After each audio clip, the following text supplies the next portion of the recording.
The account didn't vanish all at once. It thinned. That's how I remember it now, like breath fogging a mirror and then clearing before I could say anything useful. I was standing in the kitchen when I saw the number, my phone warm in my palm, the sink running because I'd forgotten why I'd turned it on. The house was doing its normal, loyal sounds, refrigerator hum, pipes clicking, a neighbor's car door closing somewhere down the street, everything intact, everything convincing. I refreshed the page because that's what you do when something feels wrong but polite. The number stayed where it was, smaller than it had been, not small enough to trigger alarms, just less. I told myself it was timing, settlement lag, market noise, the stories we tell ourselves when we love the person who shares our bed. I dried my hands and wiped the corner, careful with the corners. When she came in, I didn't look up right away. I asked about her day. She asked about mine. We exchanged facts the way married people do, useful, bloodless facts, and none of them included the number. That night, when we slept, I lay awake thinking about the quiet ways money moves when it thinks no one is watching. I thought about the word partnership, how it sounds like a promise but behaves more like a suggestion. We agreed early on not to talk about money the way other couples did. It wasn't avoidance, we told ourselves. It was respect, independence, clean lines. I had my accounts, she had hers. We shared the bills and the groceries and the holidays. The rest stayed tidy, tucked into separate drawers. It felt modern, mature, a way of loving without crowding. When the opportunity came, the private fund, pitched by a friend of a friend, the kind that whispers instead of shouts, I didn't tell her right away. Not because I was hiding it, I said to myself, but because I was protecting the calm. The prospectus was dense and confident. The returns were conservative on paper, ambitious between the lines. I told myself I'd bring it up once it was settled, once it had proven itself worthy of the dinner table. She did the same, I learned later. Different vehicle, different language, same instinct. Quiet felt like kindness. Our days had a rhythm that made secrecy easy. Mornings staggered, evenings predictable.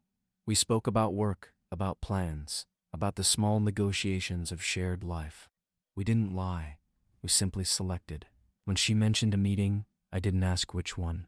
When I mentioned paperwork, she didn't ask where it led.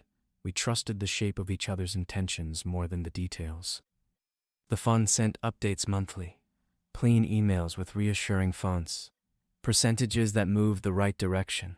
I archived them like keepsakes. On nights when she fell asleep before me, I scrolled through the numbers and felt useful. I imagined the future absorbing these decisions quietly, like roots finding water underground. The first adjustment came in late spring. A reallocation. Temporary. Language that soothed rather than explained. I told myself I'd tell her if it changed again. I told myself that often.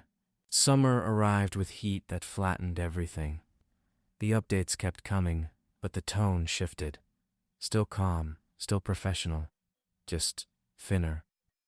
Like a voice speaking through a wall.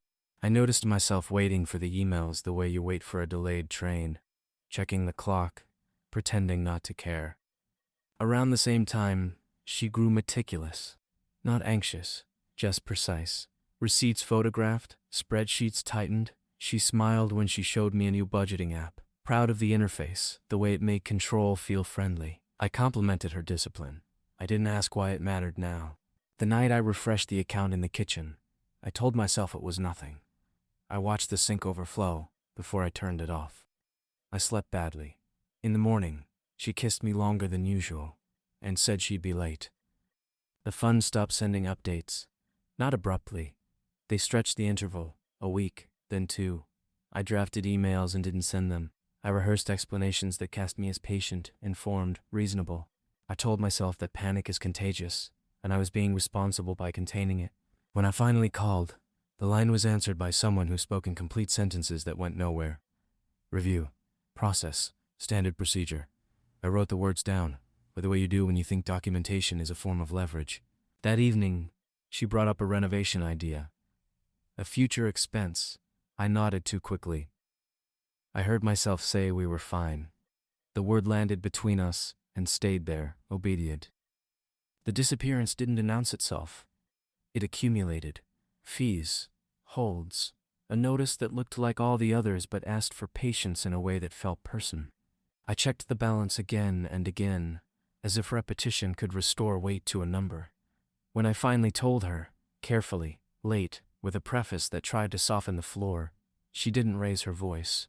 She listened. She asked a few questions. She said we'd figure it out. Then she told me about hers. Different fund. Different friend of a friend. Same vocabulary of reassurance. She hadn't mentioned it because she didn't want to worry me. She showed me the app. The line where the number used to be. Gone. We sat at the table with our phones face down, like they were misbehaving children. The house kept its sounds.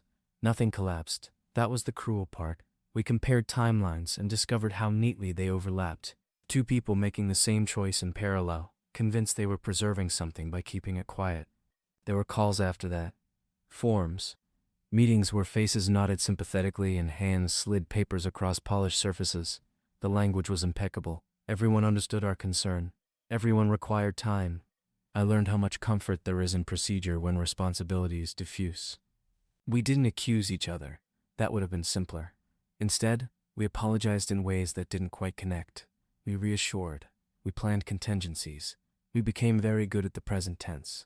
But at night, I lay awake listening to her breathe and thought about the way love can make you believe that silence is neutral, that omission is a kind of care.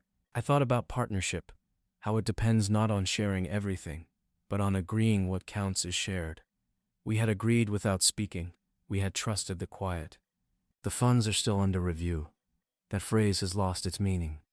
The marriage is still intact. That phrase hasn't. We move through our days with competence and courtesy. We talk about groceries and vacations that may or may not happen. Sometimes we laugh at the same thing, and it feels real. But there is a space between us now, shaped like a number that used to exist. Not debt, not blame, absence.